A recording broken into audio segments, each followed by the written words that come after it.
The planet, stripped of its original name, now bears only an impersonal designation, a sterile label appearing on shipping manifests, and tithe records that have long since faded from living memory. I share this observation because, to the living, names carry significance.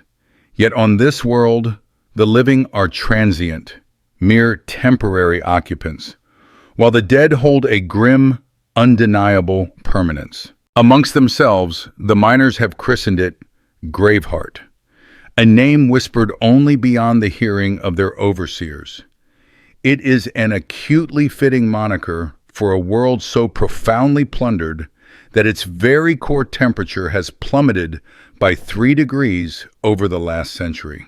The Mechanicus tech adepts, tasked with monitoring such planetary vital signs, dismiss this alarming trend as a mere statistical anomaly. The miners, however, possess a deeper, more visceral understanding. They know, with absolute certainty, that the planet is not merely ailing, but dying, and that they are the instruments of its slow demise, one relentless shovel load at a time. You awaken before the sun, though in truth, the sun never genuinely rises above Graveheart's desolate horizons. The intricate atmospheric processes that once cleansed the air failed generations ago, leaving the sky to hang perpetually like a suffocating brown shroud over the entire world. The towering hab blocks pierce this endless twilight, their facades streaked with corrosive rust and chemical runoff. This corrosive decay has so eroded the Imperial eagles carved into their concrete surfaces that they now resemble grotesque, screaming birds rather than proud symbols of mankind's dominion. From my vantage point on the 47th level, I gaze out upon the mining platforms, scattered across the desolate badlands like malignant metallic tumors, their gaunt extraction towers fading into the impenetrable, toxic haze. The shift whistle shatters the pre-dawn gloom at Euro 400 local time, though on a Graveheart, time itself often feels like a negotiable concept. The piercing sound slices through the hab-block walls like a raw scream, and instantly, the cramped corridors are filled with the weary shuffle of boots and the harsh, mechanical rasp of breathing through rebreather masks. Little is spoken in the mornings. There is nothing new to articulate that hasn't been uttered 10,000 times before, and every word expended means precious energy lost. Energy that will be desperately needed in the crushing depths below. The miners navigate their pre-shift rituals like automatons, their every movement a rote response, routines seared into their muscle memory by relentless years of repetition. In the communal wash stations, men and women shed their outer layers, rinsing their bodies with recycled water, a grim elixir that tastes distinctly of metal and a profound collective desperation. Water, naturally, is rigorously rationed here, much like every other precious commodity on Graveheart. 3 minutes per person, meticulously timed by an ancient chronometer whose relentless ticking has marked the passage of countless lives for longer than anyone can recall. The fortunate few possess a sliver of real soap. The rest, the overwhelming majority, must scour themselves with harsh, industrial, degreasing compound, which inevitably leaves their skin raw, inflamed, and chemically burned. Yet, crucially, it does manage to strip away some of the deep-seated grime and accumulated filth of the mines. As I observe their grim preparations for yet another day in the crushing depths, my thoughts inevitably turn to the children condemned to be born into this existence. Imperial law solemnly declares that every citizen of the Imperium is entitled to experience the glory of serving the Emperor. However, on desolate worlds such as Graveheart, that sacred service is grimly predetermined by an unforgiving combination of genetics and geography. Children born into the relative privilege of the upper HAB levels might ascend to roles as overseers or technical specialists. Conversely, those born in the grimy, lower levels are inexorably destined to become miners. On a mining world, the very concept of social mobility is a cruel fiction. Here, advancement is measured only in terms of vertical mobility, specifically by descent through shaft levels and, ultimately, by the grim tally of body counts. The mining equipment itself seems older than the Imperium, bearing the heavy patina of countless centuries, or at least, that is how it feels. The excavation suits are ponderous, cumbersome contraptions that transform men into grotesque metallic insects, a symphony of grinding servos and hissing pneumatic limbs. These archaic suits perpetually leak mildly toxic hydraulic fluid, which invariably causes debilitating skin lesions and chronic respiratory problems, ailments that the compound medic routinely dismisses as mere occupational hazards. In response, the miners have learned to swathe their exposed skin in any scavenged cloth they can find, a practice that lends them the chilling appearance of walking corpses already wrapped in their own burial shrouds. The arduous descent to the work sites consumes a full 47 minutes aboard the colossal freight elevators, massive industrial platforms that convey both heavy equipment and human cargo with an utterly impartial indifference. The elevator shafts themselves are hewn directly into the planet's very bedrock. As one plummets into the depths, the geological history of Graveheart is starkly displayed, written plainly in the ancient stone layers. Here, an ancient seabed compressed into unyielding limestone. There, volcanic deposits from cataclysmic eruptions that transpired when this world still boasted a vibrant, living ecosystem. The miners, however, steadfastly avert their gaze from these mute testimonies. They have long since learned to suppress any thoughts of what this planet once was, before their relentless arrival to strip it bare. By depth level 7, the temperature soars to an oppressive 43 degrees C. The beleaguered air recyclers perpetually strain to keep pace with the immense heat relentlessly generated by the mining operations, and the suffocating humidity condenses on every exposed surface until the very tunnel walls appear to weep incessantly. The ceaseless sound of dripping water intermingles with the percussive crash and mechanical grind of the excavation machinery, forging a relentless, almost hypnotic rhythm after hours of continuous exposure. Many miners eventually develop a psychological condition. The medic clinically terms tunnel syndrome, a persistent auditory hallucination where they continue to hear the cacophony of the mine even when they have returned to the surface and are desperately attempting to find sleep. The labor itself is brutally punishing and mind-numbingly repetitive. Plasma cutters carve through sheer rock faces, liquefying solid stone into molten slag that cools with unnerving speed in the artificial atmosphere. The miners follow in their wake, wielding intricate extraction equipment to meticulously separate valuable ores from the worthless debris with cold, mechanical precision. These unforgiving quotas are decreed by individuals who have never once set foot below ground, calculated by dispassionate algorithms that painstakingly factor in equipment maintenance and replacement worker training, yet somehow never manage to account for the profound human cost inherent in achieving those merciless figures. Magister Quintis, a figure of grim endurance, has overseen the relentless operations of the 7th level for an astonishing 38 years.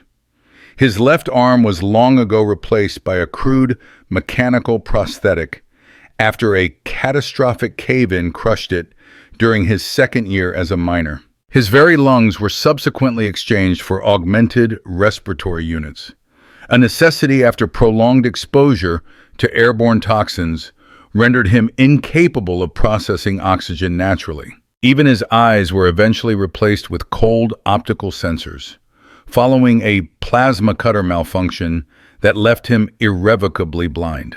He is by now more machine than man, a walking testament to the mine's attrition. Yet he still considers himself profoundly fortunate, having survived long enough to be promoted out of the direct, active mining duty. He informs me that the average life expectancy for a newly assigned miner on Graveheart is a stark 7.3 years. This chilling statistic encompasses accidental deaths, catastrophic equipment malfunctions, debilitating toxic exposure, sudden cave-ins, and what official reports diplomatically label as sudden cardiovascular failure, a euphemism that typically signifies a miner's heart simply ceasing to beat under the relentless, accumulated stress of the work. Crucially, this statistic pointedly excludes suicides, which are officially categorized as dereliction of duty and summarily struck from all official records. The mining tunnels branch out in every conceivable direction from the primary shafts, resembling the gnarled, labyrinthine roots of some vast underground tree. Certain tunnels have been excavated so extensively that they have inadvertently created colossal caverns, large enough to accommodate entire hab blocks. Within these immense subterranean spaces, the miners have painstakingly constructed unauthorized settlements, crude, makeshift structures cobbled together from discarded mining equipment and scavenged materials. The overseers are well aware of these illicit settlements, but tacitly tolerate their existence, understanding that they keep the workforce conveniently close to the primary extraction sites, thereby significantly reducing transportation costs. Within the grim confines of settlement designation X47, I encounter a woman named Cassia, who has endured the brutal grind of mining for an astonishing 22 years. She began her subterranean servitude at the tender age of 16, following her father into the tunnels after he sustained a catastrophic spinal injury that rendered him permanently unable to work. Her mother succumbed to the dreaded lung rot when Cassia was just 12, and her younger brother was tragically crushed in a tunnel collapse during his very first month as a miner.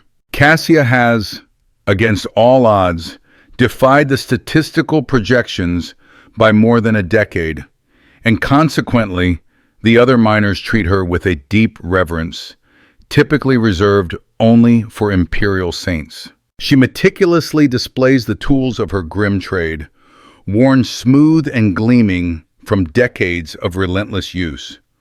Her plasma cutter is a compact, efficient unit, attaching directly to her forearm and powered by a high-capacity fusion cell carried securely on her back. The extraction claws are ingeniously integrated into her heavy-duty gloves, enabling her to separate valuable ore from raw rock with movements that have become as fluid and instinctive as breathing itself. Her rebreather mask is a highly customized unit, one she has personally modified and painstakingly maintained over the years, acutely aware that the standard issue masks fail with predictable, fatal regularity, and replacement parts are frequently delayed for agonizing weeks or even months. Standard work shifts are a grueling 12 hours in duration, yet seasoned miners like Cassia frequently volunteer for double shifts, driven by the desperate need to increase their ore quotas. The payment system is relentlessly pragmatic, based entirely on individual productivity, meticulously measured by the weight of extracted materials, from which equipment usage and maintenance costs are rigorously deducted. A truly good day might, perhaps, yield just enough credits to acquire a few additional ration bars or a desperately needed replacement air filter. A bad day, however, often translates into working entirely without pay, merely to cover the unavoidable cost of damaged equipment. During the brief meal break, typically taken 6 hours into each grueling shift, the miners congregate in designated rest areas, rudimentary alcoves carved directly into the tunnel walls.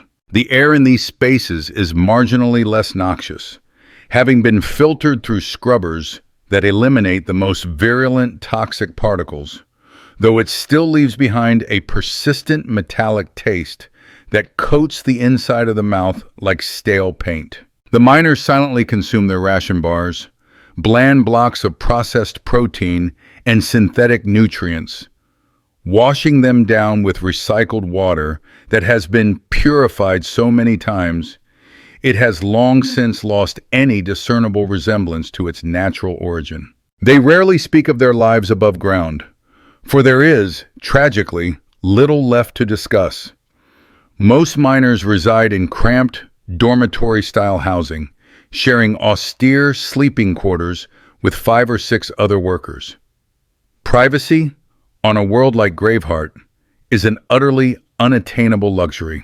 Personal possessions are severely limited to what can be crammed into a small footlocker. And even then, valuable items possess an unfortunate tendency to disappear when their owners are deep within their shifts. The very concept of a private life becomes utterly meaningless when every waking moment is rigidly structured around the merciless demands of the extraction quotas. Some miners seek a fragile solace in religion, and during the brief, hushed moments between brutal excavation cycles, the vast tunnels echo with whispered prayers to the Emperor. These supplications are typically pleas for divine protection from inevitable cave-ins or catastrophic equipment failures, though occasionally they are desperate entreaties for forgiveness for the morally ambiguous actions miners must undertake merely to survive. On Graveheart, survival itself frequently necessitates allowing others to perish, whether through equipment, malfunctions that could have been readily prevented, or by maintaining a complicit silence when egregious safety violations unfold. The miners understand, with a chilling clarity, that their lives are inherently expendable, yet they wrestle constantly with the agonizing knowledge that they are, in a profound and terrible way, complicit in their own designated dispensability. The small chapel on level 12 was painstakingly carved out of the rock by the miners themselves during their precious off-duty hours. It is a crude yet deeply heartfelt shrine, sparsely decorated with scavenged materials and improvised religious icons. The lone servo skull that serves as the chapel's audio recorder has been crudely modified to play hymns. Though the playback quality is abysmally poor, and the sacred songs frequently skip or distort jarringly in the middle of verses, the miners appear not to mind in the slightest. They sing along, their voices roughened and rendered hoarse by years of breathing toxic air, creating haunting harmonies that reverberate through the vast tunnels like the ethereal voices of the dead, calling from the abyssal depths below. Father Matthias, a man increasingly burdened by his mission, conducts services whenever he is physically able to make the arduous descent to the lower levels. Despite his own health having deteriorated precipitously since his arrival on Graveheart 5 years prior, the relentless combination of abysmal air quality and the profound psychological stress of ministering to a population burdened by an appalling 73% mortality rate has left him gaunt, hollow-eyed, and plagued by a persistent, hacking cough he endeavors to conceal beneath his ceremonial robes. He confides that he has performed more last rites on Graveheart than in his entire previous 15 years of service combined. The miners, though respecting Father Matthias deeply, harbor no illusions of salvation from him or from any other source. They have learned through brutal experience that faith on a mining world is not about naively hoping for divine intervention, but rather about painstakingly discovering a profound, enduring meaning within a suffering that would otherwise prove utterly unbearable. The prayers they offer are not fervent pleas for miraculous rescue, but rather stark, pragmatic acknowledgments that their deaths, when they inevitably come, will ultimately serve the Emperor's grand purpose by providing the essential materials required to construct his colossal fleets and formidable weapons.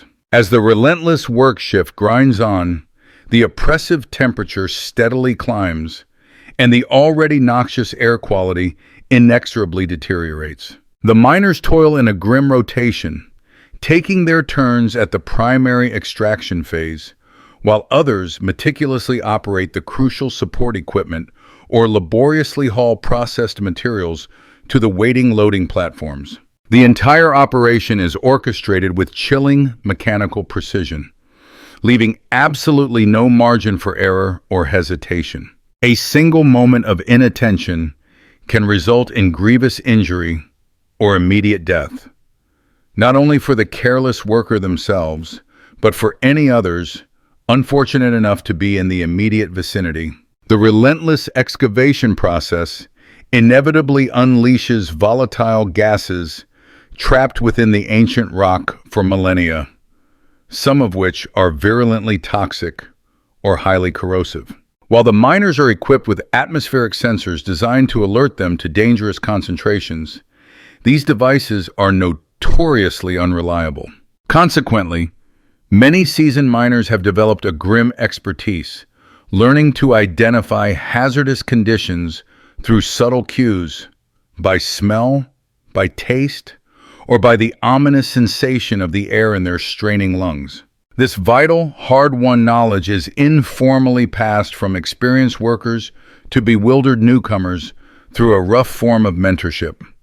However, the extraordinarily high turnover rate tragically ensures that much invaluable information is irrevocably lost with each successive generation of miners. At depth level 9, I bear witness to a harrowing equipment malfunction that starkly illustrates the casual, ingrained brutality of life on Graveheart. A hydraulic line ruptures violently on an excavation suit, spewing superheated fluid across the unforgiving tunnel wall. The young miner inside the suit, a man named Tobias, who has only endured 8 months in these treacherous mines, is horrifically scalded across his back and right arm. The medical response is chillingly pragmatic. Basic first aid administered by his fellow workers, who grimly continue their excavation duties even as they tend to his agonizing injuries. Tobias is swiftly injected with a dose of potent combat stimulants to help him endure the searing pain, and his burns are hastily covered with a regenerative gel designed to prevent infection, though it offers no promise of reducing the inevitable scarring. He is astonishingly back at work within 2 hours, as the medical assessor coldly determines that his injuries do not physically impede his ability to operate his equipment. The incident is subsequently recorded in the daily reports as a mere minor workplace accident, requiring no further action or investigation. The miners accept these soul-crushing conditions not out of ignorance of other possibilities, but from a profound and resigned understanding that viable alternatives simply do not exist for individuals of their station. On a distant agricultural world, they might indeed live longer, yet they would face the ever-present specter of starvation during poor harvests. On a scorching forge world, they could conceivably receive superior medical care, but would undoubtedly labor under conditions equally perilous, albeit in different, equally brutal ways. On a teeming hive world, They might find access to fleeting entertainment and even a semblance of social mobility, but at the cost of enduring massively overcrowded conditions, rampant crime rates, and relentless competition for dwindling resources. Graveheart, in its own grim way, offers a perverse form of brutal certainty.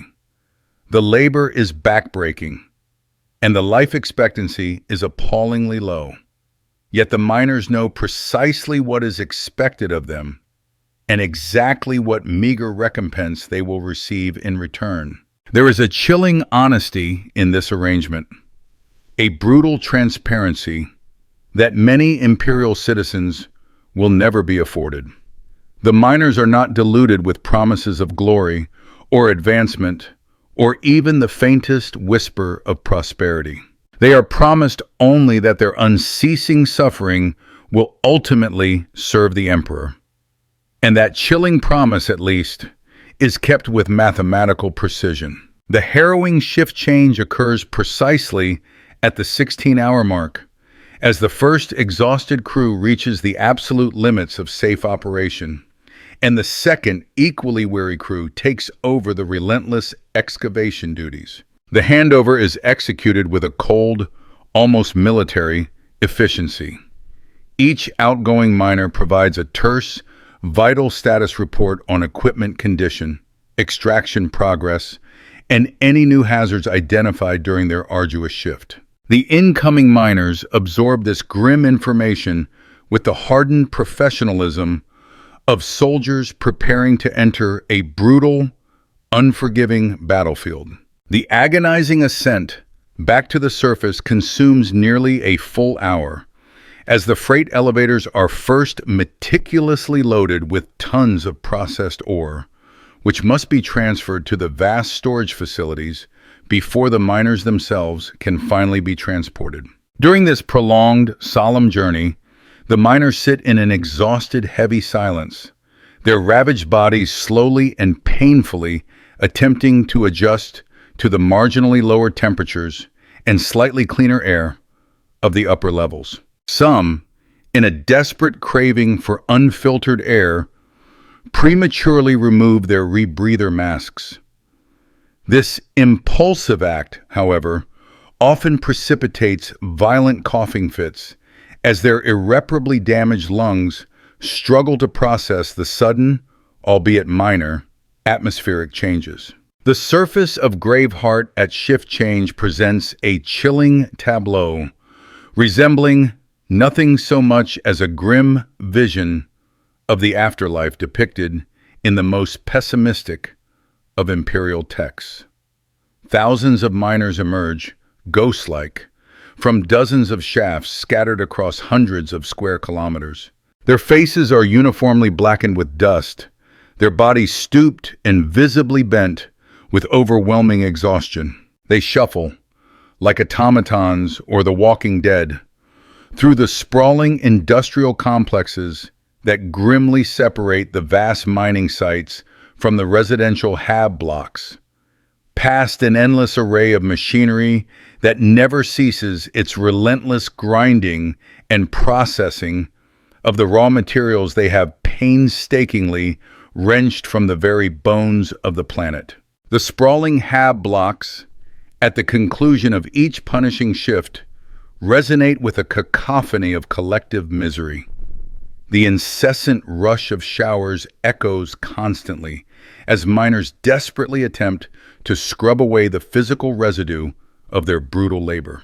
The thin, inadequate walls carry the hacking coughs of damaged lungs, struggling to expunge accumulated dust and insidious chemical residue. Beneath it all, one can discern the quiet, desperate sobbing of miners who have been pushed to their psychological breaking point, yet are utterly unable to afford the luxury of ceasing their work. And most chillingly, the profound silence of those miners who have transcended mere exhaustion, drifting into a state of mechanical existence where they perform necessary functions without a flicker of conscious thought. In the stark communal dining areas, The miners consume their evening rations with the methodical, almost grim determination of individuals who eat not for the simple pleasure of sustenance, but solely for the cold imperative of survival. The food itself, though technically nutritionally adequate, possesses a pervasive taste of harsh chemicals and artificial preservation compounds. Conversation is severely limited to purely practical matters: the condition of equipment, upcoming shift assignments, and operational hazards. Personal topics are meticulously avoided, not from a lack of inherent interest, but because the very concept of a personal life is a luxury that worlds like Graveheart simply cannot and will not accommodate. On Graveheart, sleep cycles are brutally disrupted by the relentless 28-hour rotation schedule designed to ensure mining operations never cease. Miners endure 4 standard days of labor, followed by a mere 16 hours of designated rest, a period that is, in grim reality, rarely peaceful. The hab blocks themselves are a perpetual cacophony as returning shifts inevitably clash with departing ones in the cramped corridors and communal areas. The walls, thin and miserably insulated, transmit every sound, every groan, every shuffle. The omnipresent air recycling systems contribute their own constant, mechanical humming, a drone that eventually fades into the background but never truly vanishes. Within these oppressive constraints, a few resolute miners still strive to carve out a semblance of normal life. They form fragile relationships with fellow workers, though the obscenely high mortality rate ensures that most such bonds are tragically severed by bereavement rather than mutual parting. They gather meager personal possessions, small totems intended to evoke memories of a life beyond the mines. Yet storage space is agonizingly limited, and any valuable item becomes an immediate target for theft. They even attempt to maintain correspondence with family members on distant worlds, though such communications are, of course, meticulously monitored and heavily censored for security reasons. The children born on Graveheart are condemned to predetermined futures, offering no possibility of escape from their grim inheritance. Education is starkly utilitarian, confined solely to the basic literacy and numerical skills absolutely necessary for mining operations. There are no schools in the traditional sense, only brutal training facilities where children are taught to master the very equipment they will wield for the entirety of their brief, arduous lives. By the tender age of 12, most children are already toiling in part-time shifts, laboring to supplement their family's meager income. By 16, they are formally inducted as full-time miners, immediately inheriting the same appallingly short life expectancy as their parents.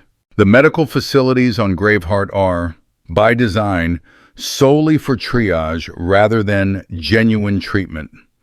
The medical adept staff, perpetually under-resourced, focus exclusively on keeping miners functional enough to continue working rather than providing anything resembling comprehensive health care. Injuries that do not overtly prevent a miner from operating equipment are simply ignored. Those that do impede work are treated quickly and, above all, cheaply. Injuries deemed to require expensive or prolonged treatment are ruthlessly classified as terminal conditions, and the affected miners are unceremoniously transferred to squalid palliative care facilities, where they are left to await their inevitable demise. Medical surgeon Vex has endured his posting on Graveheart for 12 years, and his meticulously kept case logs offer a stark and chilling insight into the long-term, devastating effects of life on such a mining world. Respiratory damage is virtually universal among long-term miners, its severity ranging from minor scarring to complete and irreversible lung failure. Skeletal damage is likewise prevalent, an inevitable consequence of the immense weight of mining equipment and the relentless physical stress of laboring in impossibly confined spaces. Neurological damage manifests frequently, a cruel legacy of chronic exposure to industrial chemicals and the profound psychological stress inherent in high-mortality work environments. The psychological profiles of long-term miners consistently reveal patterns of emotional numbing, pervasive social withdrawal, and what the medic starkly terms adaptive fatalism. The miners, in their desperate need to function, develop coping mechanisms that allow them to endure an environment where death is a statistical certainty. Yet, these very same mechanisms tragically prevent them from forging meaningful relationships or even contemplating futures they are profoundly convinced they will never live to see. The very mining equipment itself, in a perverse twist of fate, often becomes a central character in the lives of the workers, as they unwittingly forge relationships with machines that prove far more consistent and, ironically, more reliable than any human connection. Seasoned miners possess an almost uncanny ability to diagnose subtle equipment problems purely by sound and feel, intuitively adjusting their work patterns to accommodate even the slightest mechanical limitations. They frequently personify their tools, bestowing them with names and tending to them with a devotion that transcends mere maintenance requirements. The excavation suits, for all their cumbersome bulk, ultimately become grim extensions of the miners' bodies. Mechanical exoskeletons that amplify their raw human strength but mercilessly restrict their natural flexibility. These suits are engineered solely for ruthless efficiency rather than even minimal comfort, and prolonged use invariably leads to chronic joint pain, severe muscle atrophy, and debilitating circulation problems. The miners accept these agonizing afflictions as the inevitable, indeed expected, consequences of their brutal work, much as a soldier stoically bears his battle scars as undeniable proof of his unwavering service to the emperor. The deeper, more ancient levels of the mining complex offer a stark, undeniable testament to the true, horrifying scale of Graveheart's transformation from a once vibrant living planet into a mere industrial resource. At depth, level 15, the relentless excavation has begun to breach pre-human archaeological deposits, uncovering layers of rock that contain the fossilized remains of the planet's original, long-extinct ecosystem. The miners, hardened by their purpose, simply work around these profound discoveries without any official acknowledgement. Their stringent contracts explicitly define their job as extraction, with no allowance for exploration or preservation.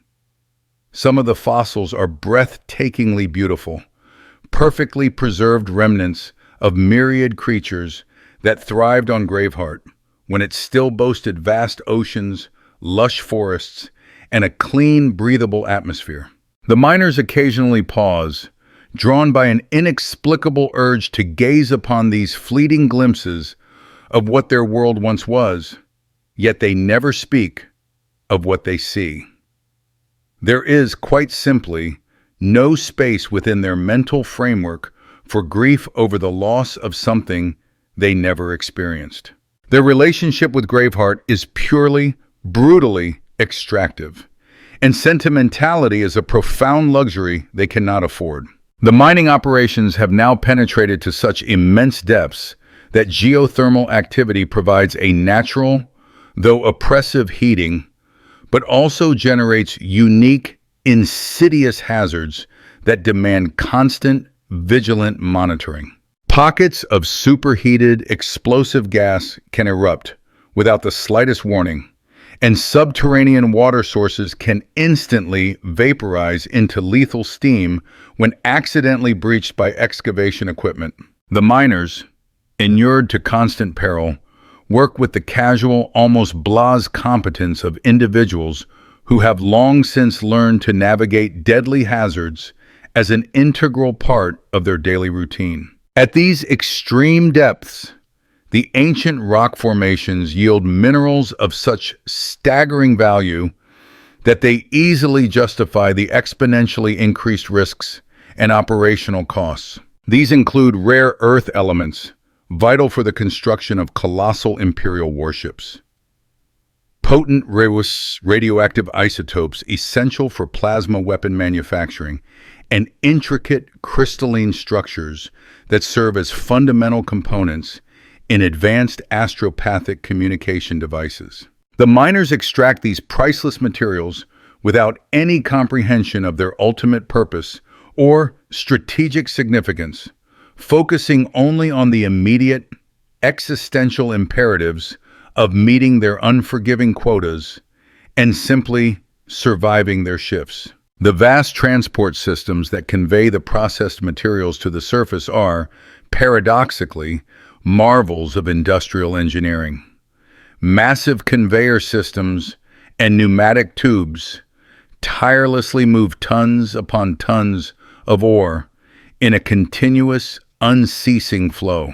The specialized miners tasked with maintaining these intricate systems, however, labor under conditions that are, if anything, even more perilous than the primary excavation sites, as they are frequently compelled to access and repair moving machinery while it is still in full operation. The maintenance schedules are ruthlessly calculated to maximize operational efficiency, a brutal calculus that inevitably translates into minimal safety margins, ensuring that equipment failures are all too frequently and utterly fatal.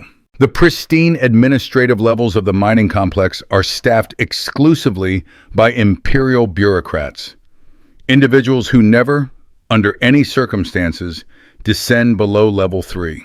These men and women meticulously process the endless streams of reports, quotas, and efficiency calculations that ultimately dictate how the mining operations are to be conducted. Yet, they possess no direct experiential understanding of the horrifying conditions that their detached decisions invariably create. The disconnect between policy and practice, between directive and reality, is absolute and unbridgeable. And the miners, with a bitter, weary clarity, understand that their entire wretched existence is governed by individuals who view them as mere production statistics rather than as individual human beings. Supervisor Corvin, from the controlled environment of his Level 2 office, reviews the daily reports. His workspace is a sterile command center, entirely surrounded by an array of data displays that meticulously track production figures, the operational status of equipment, and comprehensive personnel statistics. These numbers paint a clear picture of consistent productivity and acceptably low loss rates, yet they entirely fail to convey the profound human cost borne by those who maintain these statistics. Corvin has held his demanding position for 6 years, and throughout this tenure, the mining operations under his detached supervision have consistently achieved a profitability rating that garners high commendations from his distant superiors on worlds far removed from Graveheart.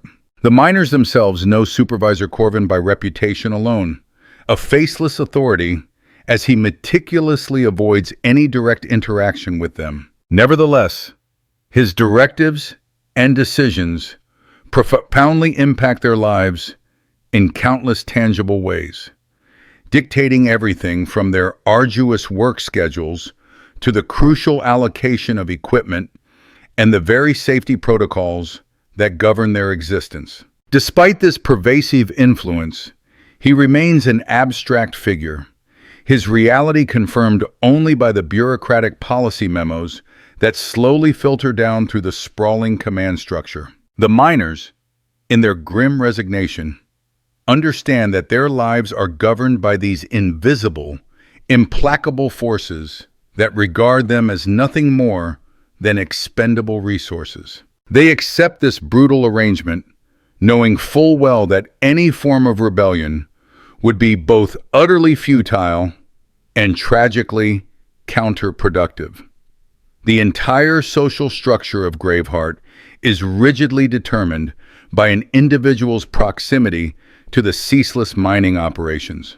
The closer one lives and works to the harsh extraction sites, the lower their social status plummets, and, inevitably, the higher their mortality rate tragically climbs. The facilities on the surface house, the administrative staff, and the specialized technical experts who meticulously manage the mining operations but never directly participate in the dangerous work themselves. The intermediate levels provide living and working spaces for the supervisors and skilled workers who oversee the various mining activities. However, it is the deepest levels that house the miners themselves, the truly expendable workforce whose lives are brutally measured solely in terms of production quotas, utterly devoid of any recognition of their human potential. This stark stratification is not enforced by any formal law or explicit regulation, but rather by the cold, practical necessities inherent in the relentless mining operations. Those individuals possessing valuable skills and specialized knowledge must be meticulously protected, for they are exceedingly difficult to replace. Conversely, the people who perform the arduous manual labor are considered easily replaceable and, consequently, are deemed not worth protecting. The miners, with a deep-seated and weary pragmatism, comprehend this harsh logic and accept it, recognizing that any struggle against these seemingly inevitable social structures would merely waste precious energy desperately needed for their very survival. The communication systems across Graveheart are meticulously designed to facilitate industrial coordination and efficiency rather than to foster genuine personal connection. Messages exchanged between the various levels of the vast mining complex are rigorously filtered through supervisory channels that relentlessly monitor content for potential security violations and any perceived productivity concerns. Personal communications with family members residing on other worlds are severely limited and subjected to strict censorship, further isolating the workforce. The miners thus exist in a state of functional isolation, bound to each other only through shared, grueling work experiences, yet effectively cut off from the broader human community of the Imperium. The pervasive propaganda systems that saturate the entire mining complex offer a constant, generic stream of reminders about the miners' selfless service to the Emperor. However, these messages are formulaic and entirely impersonal. Images depicting imperial glory and quotes selectively chosen from the ecclesiarchy endlessly cycle on screens in common areas and at various work sites, but they bear no tangible relevance whatsoever to the harsh daily reality of mining operations. The miners, with an almost ritualistic indifference, simply ignore these omnipresent displays. They understand with a bitter clarity that such propaganda is intended for people who actually have choices in their lives, and miners, by grim definition, have no choices. The security forces deployed on Graveheart consist of a small but ruthlessly efficient detachment of Imperial Guard veterans. They maintain a fragile order primarily through the omnipresent threat of overwhelming violence rather than through active, preventative enforcement. The crime rate among the miners is remarkably low, not because they are inherently law-abiding citizens, but because they simply lack the time, energy, and opportunity for any criminal activity. The security force's primary focus is on preventing sabotage of the invaluable mining equipment and rigorously ensuring that production quotas are met precisely on schedule. The few isolated incidents of civil unrest that regrettably occur on Graveheart are swiftly and brutally handled with overwhelming force, then strategically used as chilling examples to deter any future problems. Miners who dare to participate in work stoppages or organize protests are immediately transferred to the most hazardous and brutal work assignments, where their life expectancy plummets dramatically from the standard 7 years to an approximate 6 months. The other miners, witnessing these horrific consequences, adjust their behavior accordingly, internalizing the cost of dissent. The mining operations on Graveheart adhere to intricate cycles dictated by imperial logistical requirements, completely disregarding the natural planetary conditions. When the demand for specific materials surges due to pressing military campaigns or large-scale construction projects across the Imperium, mining quotas are drastically adjusted upward. Consequently, the miners are forced to work longer shifts, pushing their productivity levels to their absolute limits. Conversely, when demand inevitably decreases, quotas are reduced, but the workforce itself is not. This leads to fierce competition for available assignments and a significant reduction in income for individual miners. These relentless economic cycles create brutal boom and bust periods that profoundly affect every single aspect of life on Graveheart. During boom periods, the miners work themselves into complete exhaustion but manage to earn just enough credits to marginally improve their dismal living conditions. During bust periods, however, the miners struggle desperately to meet even their most basic survival needs, and the mortality rate inevitably increases as malnutrition and chronic stress take their grim toll.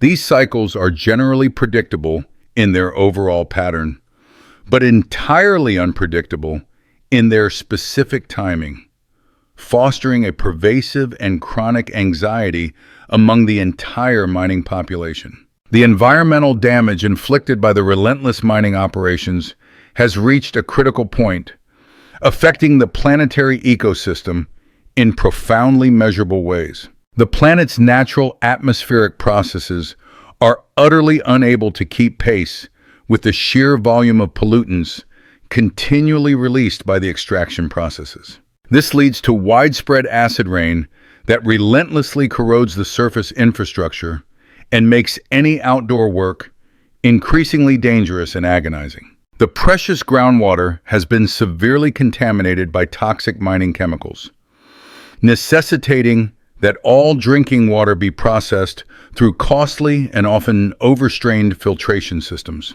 The miners, with a deep, tragic understanding, know they are systematically destroying their own world, yet they also comprehend that they have absolutely no alternative.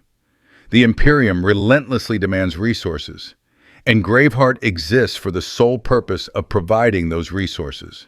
The long-term, catastrophic consequences of environmental destruction are deemed utterly irrelevant when weighed against the short-term, immediate necessity of meeting production quotas. The miners are therefore unwilling participants in their own planetary suicide, yet they are also helpless prisoners of powerful economic and political forces far beyond their control or influence. The cultural life of Graveheart is severely limited, constrained to only those customs and traditions that can somehow endure and persist within an industrial environment entirely focused on the relentless extraction of resources. Music primarily exists in the form of work songs, rhythmic chants that help coordinate group activities and offer a vital psychological comfort during difficult, dangerous shifts. Art manifests itself as subtle, decorative modifications applied to equipment and living spaces.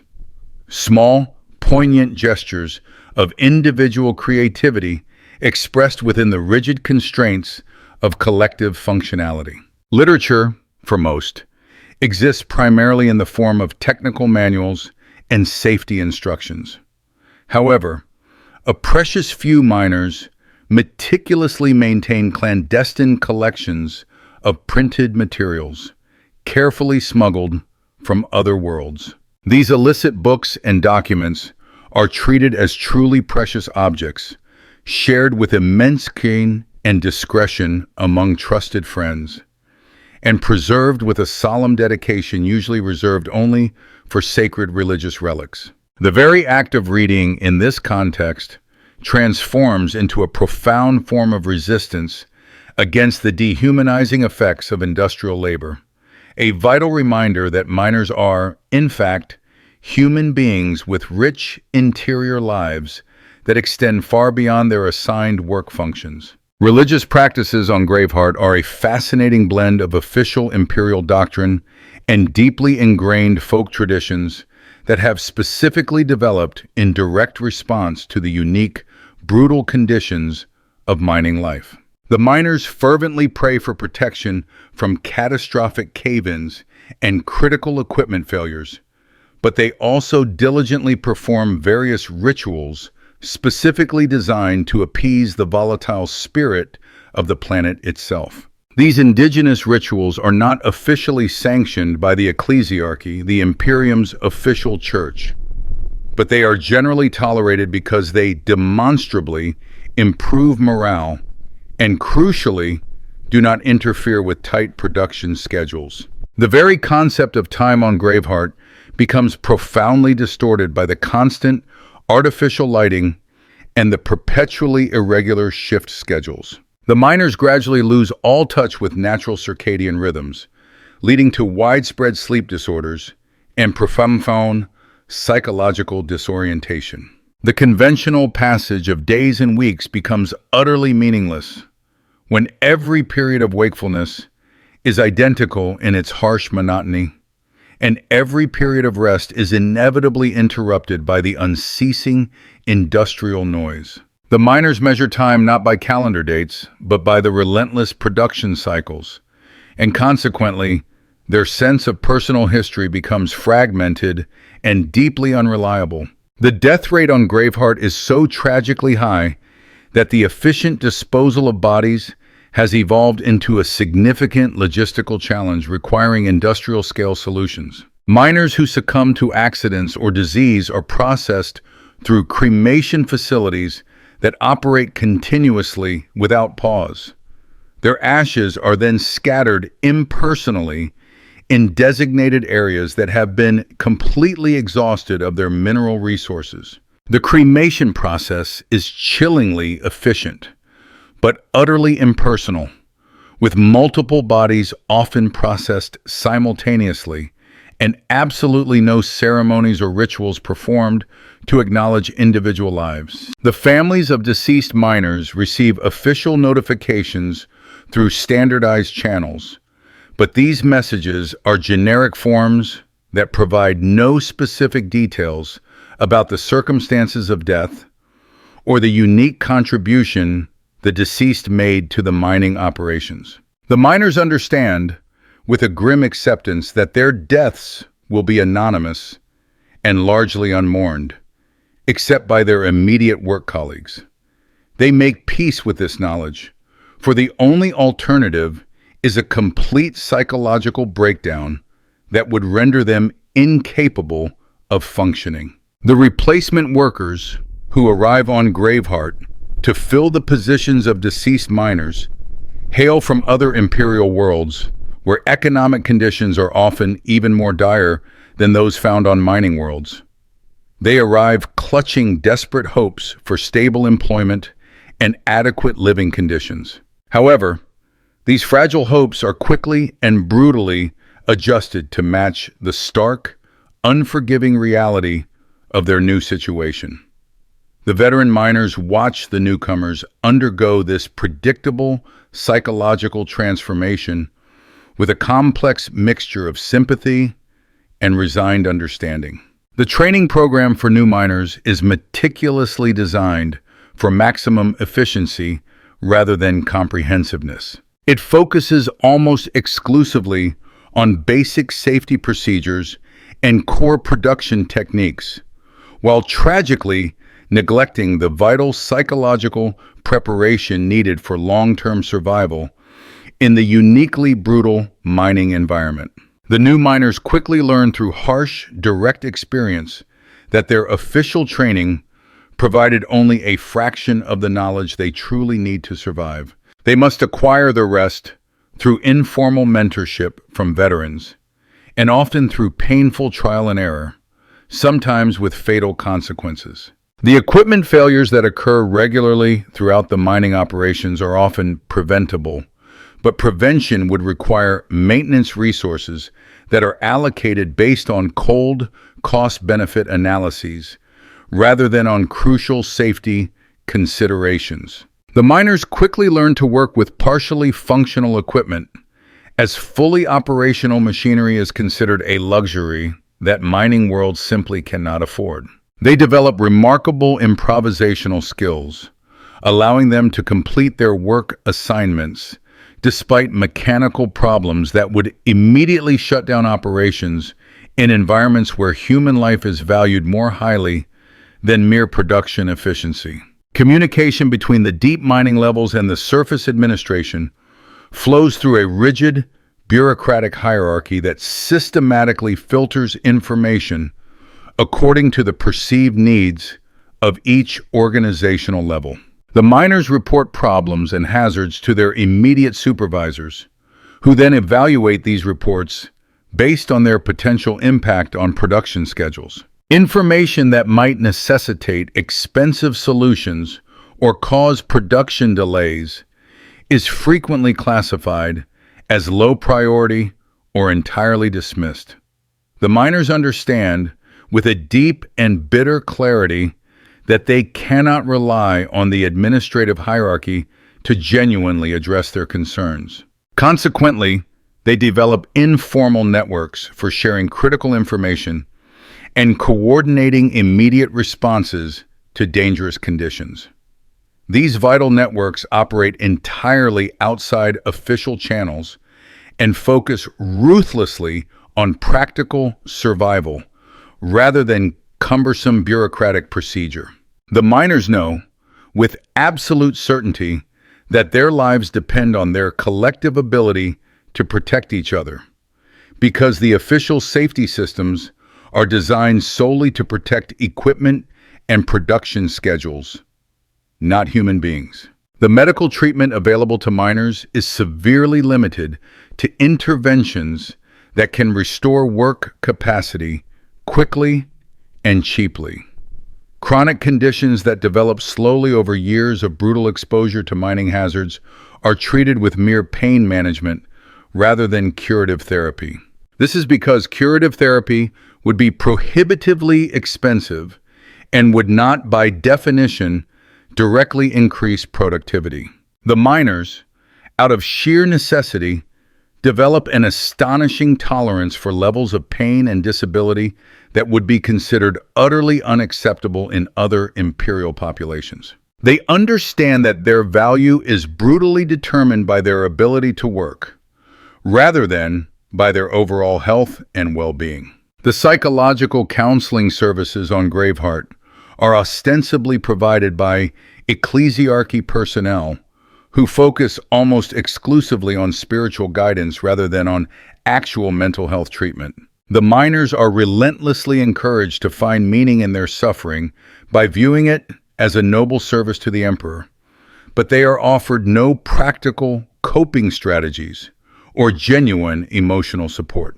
The counseling sessions are often collective group events that emphasize overriding collective duty rather than individual needs, thereby reinforcing the chilling message that personal concerns are always secondary to production requirements. The social relationships that organically develop among the miners are characterized by an intense, fierce loyalty combined with a profound emotional distance. People form incredibly strong bonds based on shared hardship, while simultaneously protecting themselves from the inevitable pain of constant loss. Friendships are typically measured in terms of practical support and mutual protection, rather than emotional intimacy. The miners care deeply about their colleagues, yet they meticulously avoid expressing this care in ways that would make the almost certain loss of those colleagues even more difficult to bear. The family structures on Graveheart are profoundly adapted to the tragically high mortality rate and the relentless demands of continuous mining operations. Children are often raised collectively by any available adults rather than exclusively by their biological parents. Marriages are typically informal arrangements that primarily provide mutual support and companionship, but they are not expected to last for extended periods. The very concept of long-term family planning becomes utterly meaningless when the average life expectancy is cruelly measured in mere years rather than decades. The educational system on Graveheart is focused entirely and exclusively on job training, with absolutely no provision for general knowledge or cultural education. Children learn reading and mathematics only to the bare minimum extent necessary for interpreting technical manuals and calculating production quotas.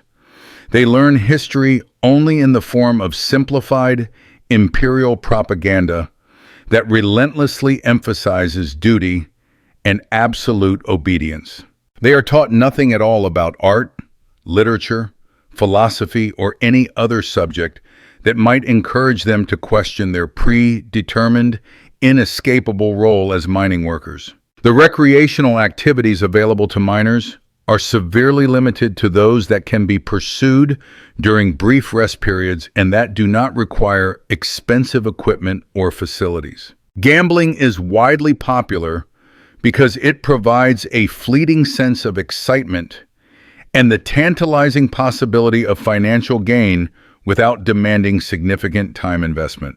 Physical competitions are also popular as they allow miners to demonstrate skills and strength that have practical, direct applications in their grueling work. Intellectual activities are exceedingly rare, primarily because they require mental energy that is desperately needed for survival itself.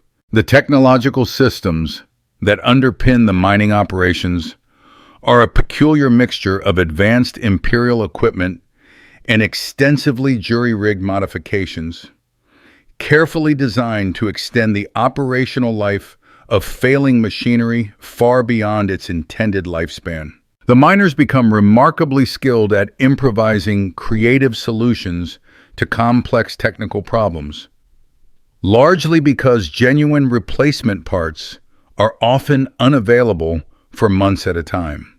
They learn to repair intricate systems using salvaged components and ingenious engineering, developing an expertise that would be invaluable in other contexts, but has no practical application outside the claustrophobic mining environment. The transportation networks that begrudgingly connect Graveheart to other imperial worlds operate on schedules determined solely by logistical requirements rather than by the pressing needs of the local population. Supply ships arrive irregularly, bringing vital replacement equipment and fresh waves of new workers, while simultaneously taking away processed materials and, chillingly, the bodies of miners who have requested transfer to off-world medical facilities. The miners understand, with a profound sense of fatalism, that they are merely replaceable components within a vast interstellar economic system that views them as expendable resources rather than as human beings with inherent value. The political structure of Graveheart is entirely determined by rigid imperial administrative requirements, with absolutely no provision for local self-governance or any form of democratic participation. The miners possess no influence whatsoever over the policies that govern their harsh lives, and they understand, with a chilling certainty, that political activism would be both utterly futile and incredibly dangerous. They focus their dwindling energy on survival and productivity rather than on any political change, because they understand that the oppressive system they live within is meticulously designed to be unchangeable. The environmental conditions on Graveheart continue to inexorably deteriorate as the mining operations relentlessly expand deeper into the planet's core and higher into its atmosphere. The air quality now requires constant, vigilant monitoring and filtration, but the filtration systems are chronically overloaded and frequently malfunction. The water supply is severely contaminated with insidious industrial chemicals that cause long-term, debilitating health problems, but are not immediately fatal. The soil is utterly saturated with toxic compounds that prevent any form of agriculture or natural ecosystem recovery. The miners witness this accelerating environmental destruction daily. Yet they also understand that their immediate economic survival depends entirely on continuing the very activities that cause this destruction. They are tragically trapped in a system where their short-term survival paradoxically requires them to eliminate the very possibility of long-term survival for their children and grandchildren. The immense psychological stress born of this agonizing contradiction profoundly contributes to the alarmingly high rates of depression and anxiety among the mining population. The mining operations on Graveheart have reached a critical point where they are extracting materials far faster than geological processes can possibly replace them. This means that the planet's precious mineral resources are being depleted in a way that cannot be reversed. The miners understand, with a deep sense of despair, that they are essentially working themselves out of a job. However, they also understand that stopping work would mean immediate starvation rather than eventual unemployment. They continue to dig deeper and work harder, for the chilling alternative to gradual planetary exhaustion is immediate, personal extinction. The cultural memory of what Graveheart was like before the mining operations began is preserved only in fragmented, whispered stories told by the oldest miners, those who arrived during the initial phases of industrial development. These poignant stories describe a world that, though harsh and barely habitable, was still recognizably alive, complete with natural weather patterns, seasonal changes, and even indigenous life forms. The younger miners listened to these fading stories with the same mixture of fascination and disbelief that previous generations might have reserved for fantastical fairy tales. The relationship between the miners and the planet itself has grotesquely evolved into something resembling a parasitic infection, where the human population survives by relentlessly consuming the host organism until both parasite and host are ultimately destroyed. The miners understand this tragic, symbiotic relationship, but are utterly powerless to change it, as altering such a fundamental dynamic would require political and economic power that they simply do not possess. They continue to strip away the planet's very substance because they have no other viable options for their own survival. The mining equipment becomes progressively more sophisticated as the operations delve into deeper levels and encounter increasingly challenging extraction conditions. However, the advanced sophistication of this machinery is tragically not matched by corresponding improvements in working conditions or safety standards. The complex, advanced machinery demands more skilled operators, yet the training programs remain narrowly focused on basic competency rather than fostering a comprehensive understanding of the systems. The miners are thus taught to operate complex systems without truly understanding the underlying principles behind their function, making them dangerously dependent on technical specialists who may not be available during critical emergencies. The deeper extraction sites reveal ancient geological formations that have remained undisturbed for millions of years. Occasionally, the miners stumble upon hidden voids and vast caverns that contain unexpected and often perilous phenomena. Some caverns are filled with strange crystalline formations that actively interfere with communications equipment. Others conceal highly pressurized gas pockets that can cause catastrophic explosive decompression when breached. Perhaps the most disturbing discoveries are the caverns that contain undeniable evidence of previous mining operations, grimly suggesting that Graveheart has been exploited and callously abandoned multiple times throughout its long, tragic history. The miners who toil at the deepest levels develop a unique form of psychological adaptation that enables them to function in an environment that would be utterly unbearable to surface dwellers. They learn to work in complete, oppressive darkness, punctuated only by the harsh, artificial lights mounted on their equipment. They become accustomed to the constant crushing pressure and intense heat that would induce immediate panic attacks in individuals with normal psychological conditioning. They gradually develop an almost supernatural ability to navigate the intricate, labyrinthine tunnel systems by relying solely on sound and feel rather than on visual reference. The social dynamics among the deep-level miners diverge significantly from those who work closer to the surface. The extreme life-threatening conditions forge bonds that become stronger than even family relationships, as survival depends absolutely on the unfailing competence and unwavering reliability of one's work partners. The deep-level miners develop their own informal governance systems, making crucial decisions collectively about work assignments and safety procedures without ever consulting the surface administration. They understand, with a stark clarity, that they are truly beyond the reach of normal supervisory oversight and must therefore assume absolute responsibility for their own survival.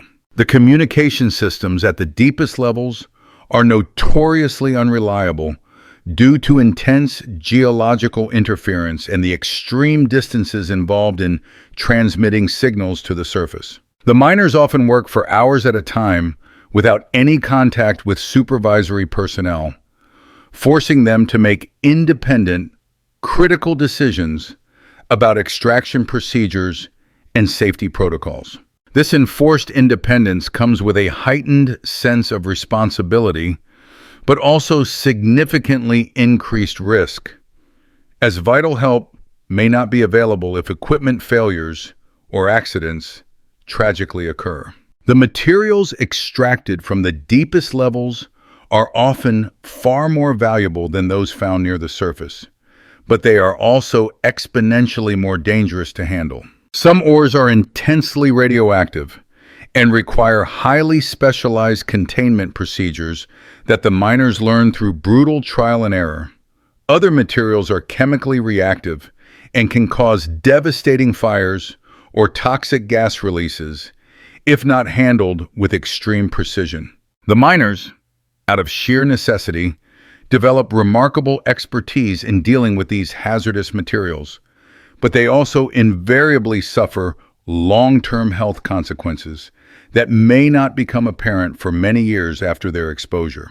The immense psychological pressure of working at extreme depth affects different miners in varied and profound ways. Some develop severe claustrophobia making it utterly impossible to continue working in confined spaces. Others develop crippling agoraphobia, which then makes it impossible for them to function normally on the surface. A rare few develop a peculiar condition that the medics grimly refer to as depth addiction, where they become psychologically dependent on the extreme, oppressive environment and are simply unable to function normally at higher levels. The equipment maintenance requirements at the deepest levels are far more complex and time-consuming than those for surface operations. Despite this, maintenance schedules are still ruthlessly determined by production targets rather than by equipment longevity.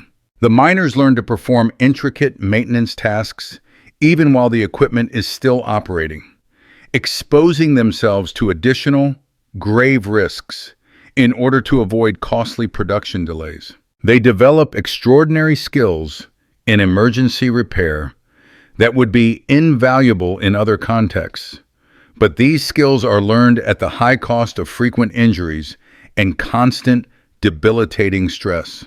The environmental conditions at the deepest levels approach the absolute limits of human survival, even with the aid of protective equipment. The ambient temperature regularly exceeds 50 degrees C, 122 degrees F, in some areas, and the humidity often approaches 100%. The air pressure is significantly higher than surface normal, causing profound physical discomfort and persistent respiratory problems. The miners who consistently work at these extreme levels undergo gradual, profound physiological changes that adapt them to the brutal conditions, but paradoxically make it incredibly difficult for them to function normally when they eventually return to the surface. The shift rotations for deep-level work are shorter than those for surface operations, but they are also far more frequent. Miners typically work 6-hour shifts followed by 12-hour rest periods. However, these brief rest periods are often abruptly interrupted by emergency calls or critical equipment failures. This relentlessly irregular schedule profoundly disrupts normal sleep patterns and makes it exceedingly difficult to maintain personal relationships or engage in any meaningful recreational activities. The food and water requirements for deep-level miners are distinctly different from those who work closer to the surface, as the extreme conditions dramatically increase their caloric needs and accelerate dehydration rates. The miners consume high-energy rations and electrolyte supplements, but these are often expensive and perpetually in short supply. Dehydration and malnutrition are constant, pervasive concerns, and some miners develop severe eating disorders as they desperately struggle to balance their intense nutritional needs with the extremely limited resources available. The medical emergencies that tragically occur at the deepest levels are often fatal, primarily because emergency response times are measured in grueling hours rather than crucial minutes. The miners learn basic medical skills and carry essential emergency supplies, but they understand with a chilling resignation that serious injuries or critical medical conditions will almost certainly prove fatal if they occur during a deep-level shift. This grim knowledge profoundly affects their decision-making and risk assessment, as they must constantly balance relentless productivity requirements against their own desperate survival considerations. The tunnel systems at the deepest levels form a complex, three-dimensional maze that would be utterly impossible to navigate without extensive experience and highly specialized knowledge. The miners meticulously develop intricate mental maps of these vast tunnel networks, but these maps are constantly shifting and changing as new excavations are completed and old tunnels inevitably collapse or devastating floods. Becoming disoriented and lost within the labyrinthine, deep-level tunnels frequently proves fatal, as any rescue attempts are hampered by immense logistical difficulties and protracted timelines. Extraction quotas for these deep operations far exceed those for surface work, a direct reflection of both the heightened value of the rare materials being retrieved and the significantly escalated operational expenses incurred. Miners toiling at these extreme depths face relentless pressure to sustain peak productivity, even in the face of utterly brutal conditions. This burden stems not only from their immediate supervisory personnel, but also from the stark understanding that deep-level assignments, despite their inherent perils, are fiercely competitive due to the substantially higher wages offered. Subpar performance, therefore, can quickly lead to undesirable reassignment to less lucrative or less hazardous, yet equally unappealing work zones. The waste products emanating from deep-level mining operations are inherently more toxic and considerably more challenging to dispose of than those from surface excavations. Certain hazardous materials necessitate storage in hermetically sealed containers before being transported to highly specialized disposal facilities. Other byproducts are deemed too perilous for transport and must be interred in designated, isolated zones deep within the mine complex itself. Miners tasked with handling these dangerous substances face heightened health risks, yet they are compensated with hazard pay, which significantly augments their otherwise meager income. The inherent geological instability at these extreme depths presents a constant, palpable threat of sudden cave-ins and catastrophic structural failures, capable of instantly crushing miners or trapping them irrevocably in remote, unreachable areas. While miners develop an acute sensitivity to the subtle warning signs of an impending collapse, these indicators are notoriously unreliable, and the relentless pressure to meet production quotas often compels them to persist, working in zones they intuitively know are gravely unsafe. The heavy machinery deployed at the deepest levels generates ear-splitting noise, leading to irreversible hearing damage, even despite mandatory protective equipment. Constant exposure to these industrial cacophonies at extreme decibel levels induces a form of sensory deprivation, as miners gradually lose the crucial ability to differentiate between various types of sounds. This progressive hearing loss severely impairs their capacity to detect critical equipment malfunctions and emerging safety hazards, introducing accumulating risks that escalate over time. Furthermore, the rudimentary lighting systems at the deepest levels are utterly insufficient for normal human visual function, effectively forcing miners to navigate and work primarily by touch and sound rather than sight. This deliberate inadequacy in lighting is, predictably, a cost-saving measure, as providing comprehensive illumination at such extreme depths would demand prohibitively expensive electrical infrastructure and vastly increased power generation. While miners adapt to operating in perpetual near darkness, this grim adaptation comes at a severe price, manifesting in elevated accident rates and pervasive psychological stress. At the deepest levels, the strained air circulation systems struggle relentlessly to maintain a breathable atmosphere. Indeed, certain work zones suffer from oxygen levels that are barely adequate for human survival. In these specific areas, miners are assigned shorter individual shifts, yet they are simultaneously compelled to work more of them overall to offset the inevitable reduction in productivity. This chronic oxygen deprivation leads to pervasive fatigue, severe cognitive impairment, and a host of long-term health complications that profoundly degrade a miner's ability to function effectively, both on the job and during their precious few rest periods. The social isolation endured by deep-level miners is far more profound than anything experienced by their surface-dwelling counterparts. The sheer extremity of their working conditions severely restricts their opportunities to interact with miners from higher levels.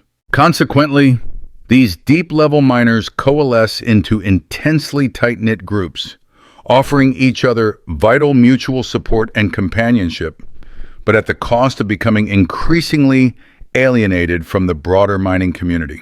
This profound isolation frequently fosters the development of unique subcultures, complete with their own distinct customs, specialized languages, and social norms that diverge significantly from those of the surface population. The vast transportation systems, engineered to ferry raw materials from the deepest reaches to the surface, are genuine marvels of engineering, designed to operate under the most brutal conditions. However, they are also terrifying potential death traps if they were to malfunction while carrying human passengers.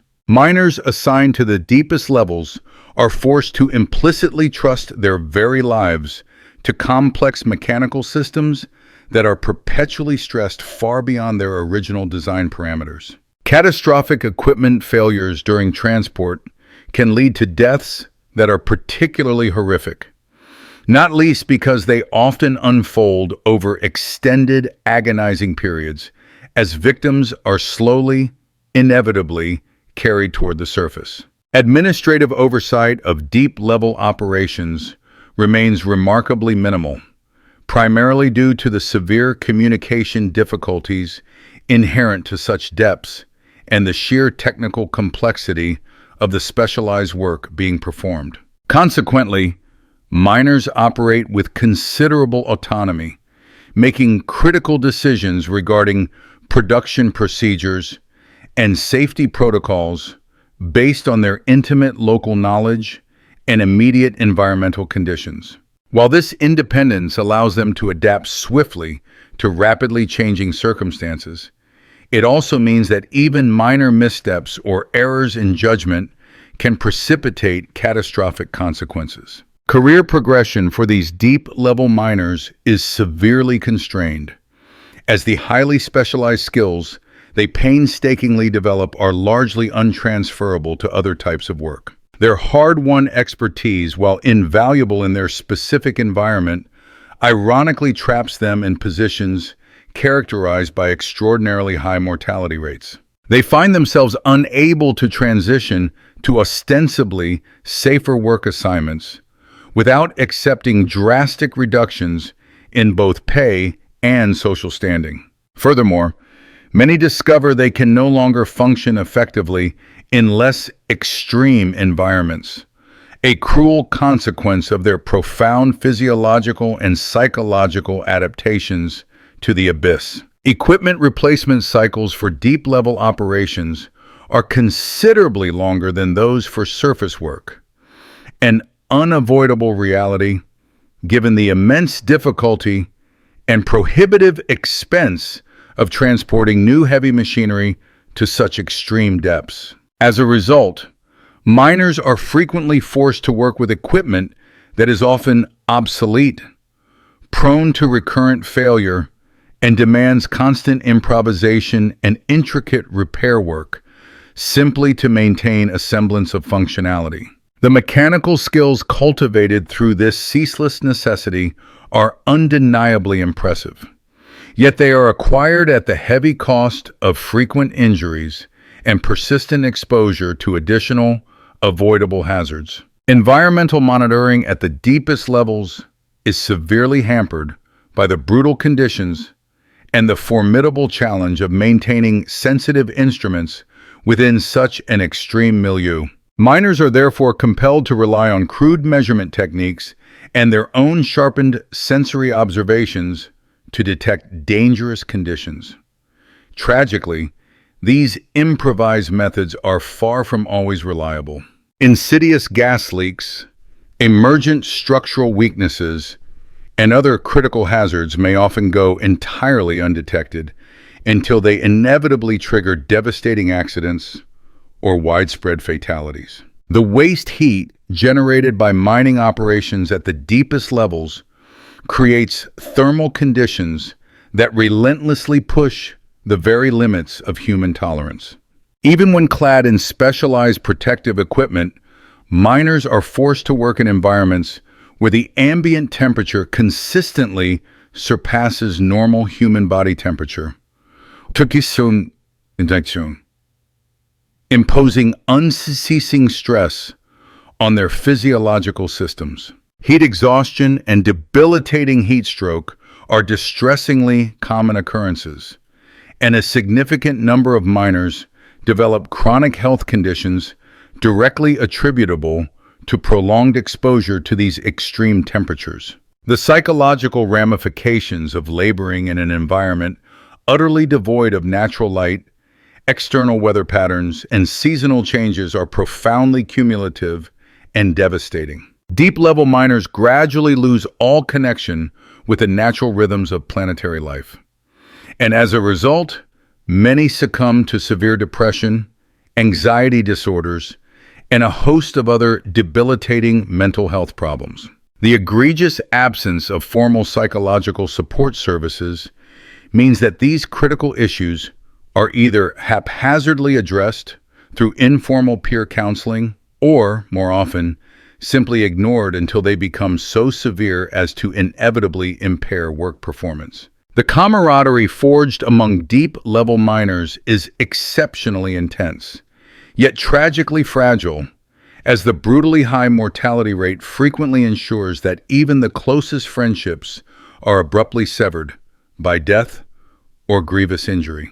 While miners form profound emotional bonds, they are simultaneously compelled to develop robust defense mechanisms, allowing them to cope with the relentless, grinding reality of constant loss. The immense emotional toll exacted by repeatedly losing cherished friends and respected colleagues profoundly exacerbates the pervasive psychological problems endemic within the deep-level mining population. The final perilous descent to the absolute deepest operational levels occurs within specially modified elevators, meticulously engineered to withstand the unimaginable pressures and scorching temperatures. This descent itself consumes more than 2 grueling hours, during which miners must painstakingly acclimatize to the rapidly shifting environmental conditions. The equally protracted ascent at the conclusion of a shift often leaves many miners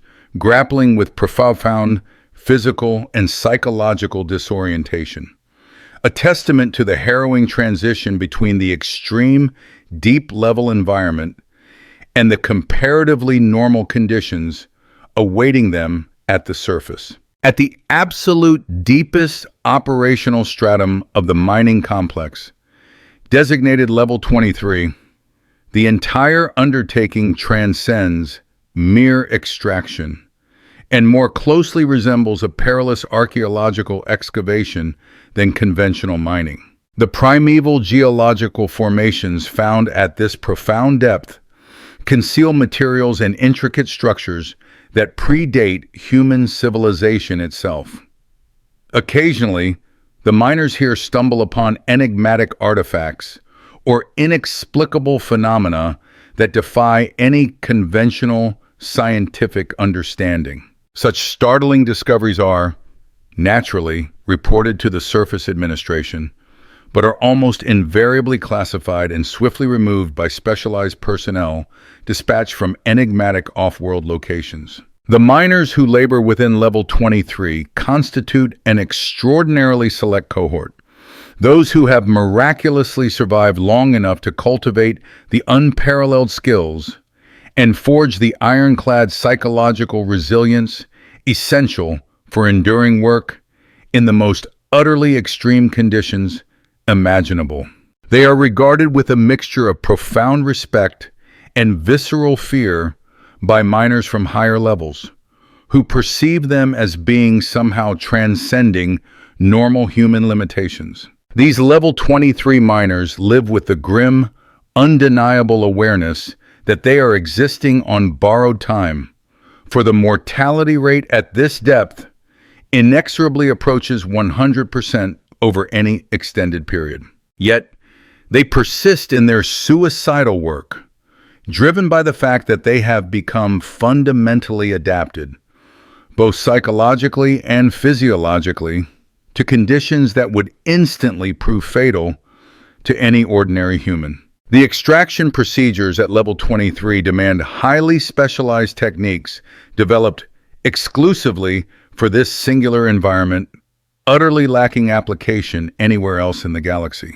The enigmatic materials being extracted are unlike anything encountered at higher levels, necessitating bespoke handling and processing procedures known only to the miners who operate at this unparalleled depth. The vast repository of knowledge and hard-won experience accumulated by these individuals represents decades of perilous trial and error, relentless experimentation, and sheer bloody survival. Tragically, this invaluable expertise dies with them, for the conditions are simply too extreme to permit any semblance of normal training or conventional knowledge transfer protocols. All equipment utilized at level 23 is painstakingly custom-modified and often entirely hand-built by the miners themselves. Since no standard industrial machinery can possibly function reliably under these utterly unforgiving conditions, the miners have, by sheer necessity, evolved into exceptionally skilled engineers and resourceful inventors, crafting bespoke tools and sophisticated machines to solve problems that exist nowhere else in the entirety of human experience. Their ingenious innovations are frequently brilliant and remarkably effective, yet they remain essentially jury-rigged solutions, intricately tailored to operate solely within the highly specific context of level 23 operations. Work shifts at this depth are profoundly irregular, determined solely by the miners themselves, based on their ongoing assessment of the prevailing conditions and their own physical and psychological states. The distant surface administration has long since abandoned any attempt to impose normal scheduling procedures at this depth, recognizing with grudging respect that the miners who toil here possess an expertise that simply cannot be replicated and a judgment that must be implicitly trusted. The level 23 miners thus work when conditions permit and rest when conditions demand, adhering to rhythms dictated by the very planet itself rather than by human administrative convenience. The precious materials extracted from level 23 are processed directly on-site using specialized equipment that the miners have likewise constructed and maintained themselves. These complex processing procedures are closely guarded secrets, known exclusively to the miners who perform them, as any external interference could catastrophically disrupt operations that have taken years, even decades, to perfect. The finished products are then transported to the surface through dedicated, clandestine channels that bypass normal administrative oversight. A further acknowledgement that level 23 operations mandate uniquely sensitive handling protocols. The psychological state of the miners who work at level 23 is exceedingly challenging to assess using conventional criteria, given that they have adapted to conditions that would induce immediate, irreversible psychological breakdown in ordinary humans. They often exhibit behavioral patterns that, in other contexts, might be classified as symptoms of severe mental illness, but which here represent entirely functional adaptations to their extreme environment. They communicate predominantly through an intricate system of gestures and abbreviated verbal codes that are utterly incomprehensible to outsiders, and they have developed an entirely distinct set of social customs that profoundly reflect their unique and isolated living conditions.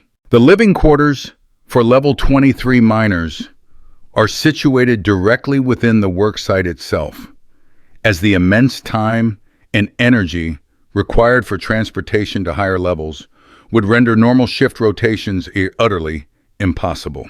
These miners have resourcefully created living spaces that are functional yet undeniably bizarre by conventional standards, employing salvage materials and indigenous techniques that reflect their profound, intuitive understanding of the local environment.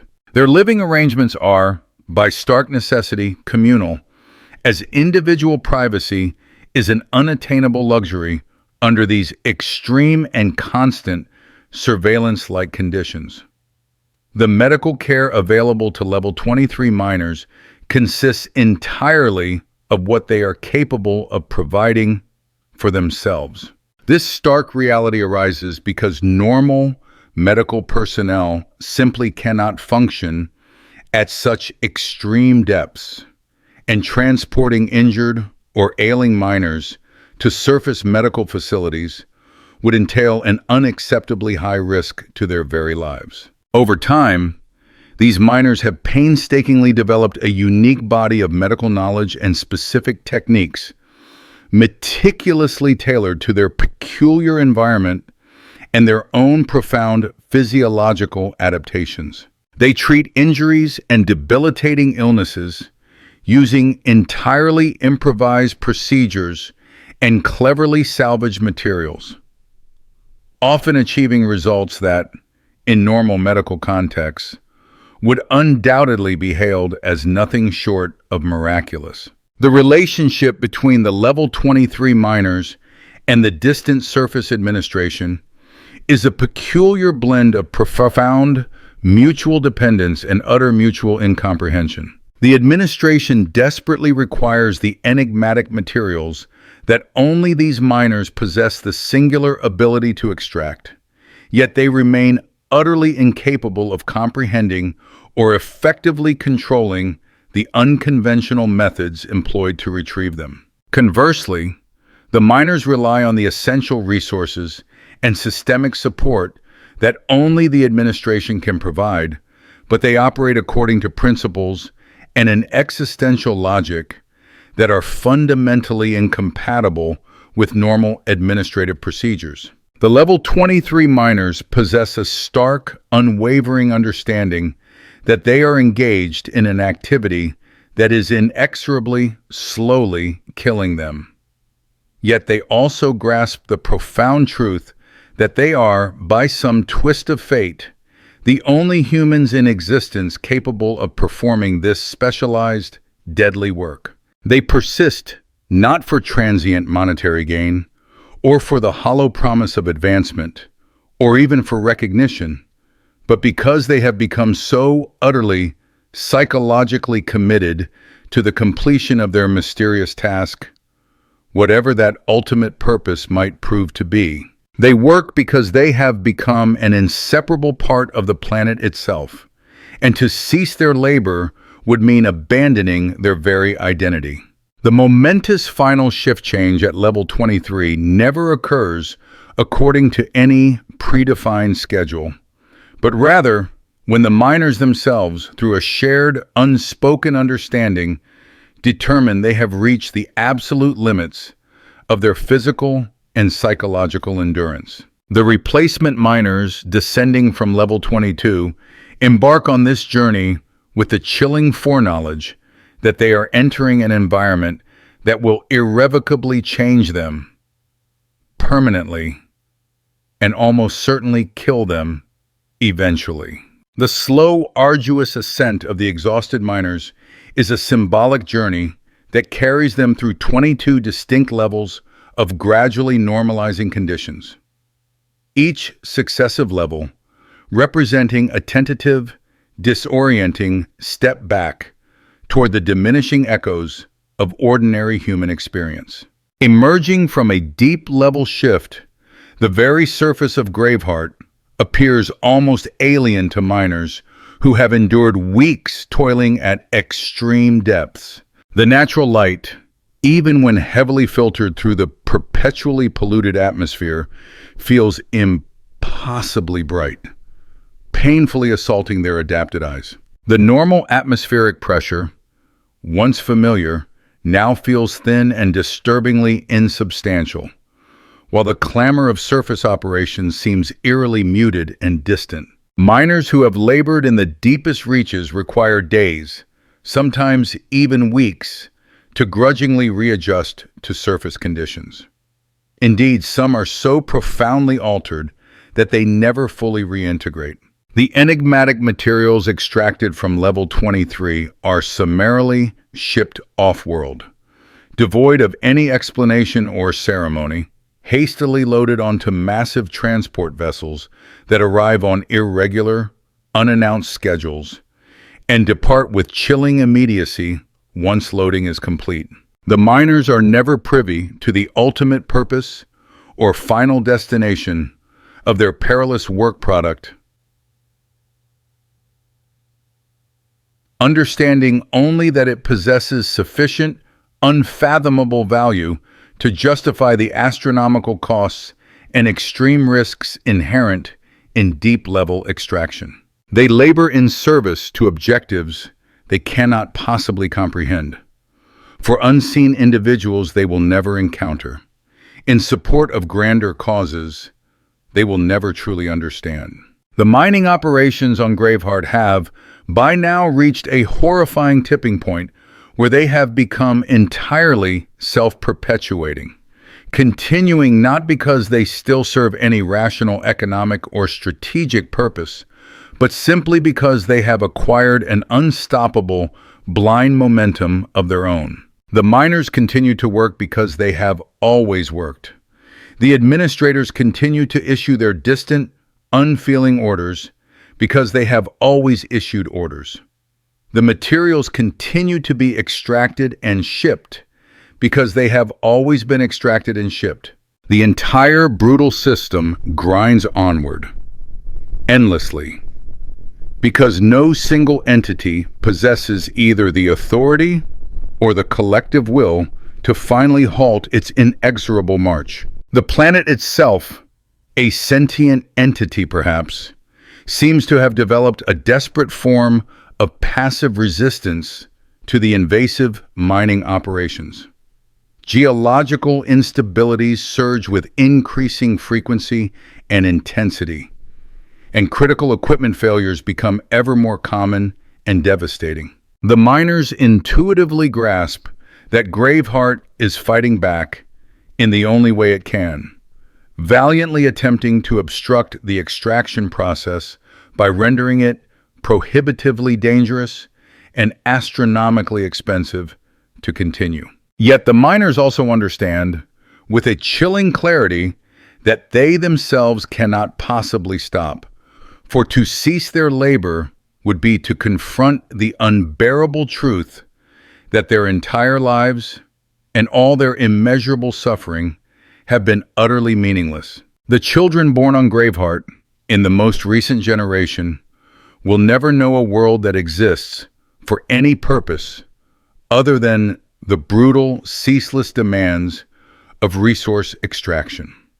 They will never witness clean air, nor experience the solace of natural light, nor encounter a single living ecosystem. They will be utterly denied the fundamental opportunity to choose their own futures or to pursue their own nascent interests. Instead, they will live and ultimately perish in unwavering service to a merciless system that views them as nothing more than expendable components within an industrial process that, seemingly, has no discernible beginning and no conceivable end. The miners who brave the deepest levels possess the chilling, prevalent understanding that they are unwilling witnesses to the final agonizing phase of their planet's existence as a living, breathing world. They are complicit participants in a horrific transformation that will ultimately leave Graveheart as nothing more than an empty, barren shell, a hollow sphere of worthless rock drifting aimlessly in the cosmic void, destined to stand as a bleak monument to the insatiable, rapacious appetite of human civilization. They continue their toil not because they genuinely believe their work is inherently good or truly necessary, but because they have, through endless suffering and adaptation, utterly lost the capacity to even imagine any alternative way of life. The mournful morning whistle sounds again, precisely as it has sounded every single day for generations untold, issuing its chilling summons to the miners for yet another shift in the unforgiving depths. They rise from their threadbare beds, meticulously prepare their battered equipment, and descend once more into the suffocating darkness, carrying with them the accumulated, crushing weight of their choices, their dire circumstances, and their unspoken, harrowing understanding that they are inextricably complicit in the agonizing destruction of the only world they have ever known. Deep within the labyrinthine tunnels of Graveheart, where the very air hangs thick with particulate dust, and the cold, unyielding walls weep of constant, corrosive acid condensation, the miners relentlessly continue their digging.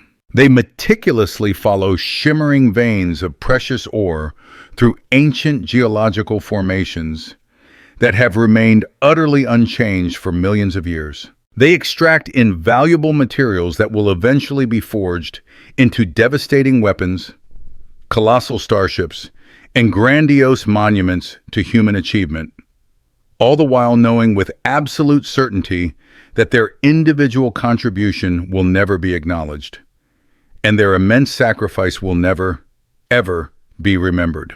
The beleaguered planet shudders violently beneath their feet as massive explosives detonate in distant, unseen tunnels. The miners, hardened by countless such tremors, pause briefly in their grueling work, listening intently to the chilling echoes of destruction reverberating ominously through the very stones surrounding them. They understand, with a clarity that cuts to the bone, that each subsequent explosion brings them one step closer to the inevitable moment when the extraction will finally be complete, and Graveheart will have nothing, absolutely nothing, left to give. They also understand that when that dreadful moment arrives, they will be discarded and abandoned, just like the exhausted equipment, the emptied tunnels, and all the other things that have simply outlived their grim usefulness. But until that moment of ultimate abandonment arrives, they continue to work. They continue to dig deeper and extract more, relentlessly driven by arbitrary quotas, unyielding schedules, and the simple primal need to survive another grueling day. They continue because continuation is the only cruel choice they have ever been afforded, and because they have learned through bitter experience that hope itself is a dangerous, unaffordable luxury that mining worlds like Graveheart simply cannot permit themselves. The harrowing story of Graveheart, in its grim essence, is far from unique within the vast, indifferent expanse of the Imperium. Across thousands of subjugated worlds, untold millions of miners descend into the eternal darkness each day, tirelessly extracting the vital raw materials that keep the gargantuan machinery of human civilization relentlessly functioning. They live and die in crushing anonymity, their countless individual stories irrevocably lost in the sterile statistical reports and dispassionate production summaries that meticulously document their collective, faceless contribution to the Emperor's unyielding glory. But on this particular ravaged world, within these specific acid-scarred tunnels, at this precise, fleeting moment in the brutal history of human expansion across the galaxy, the miners of Graveheart steadfastly continue their work. They continue because they must, driven by an ingrained compulsion and because they are utterly incapable of imagining any alternative existence, and because ultimately someone must always bear the unbearable price for the Imperium's endless, ravenous hunger for resources, for expansion, and for total galactic dominance.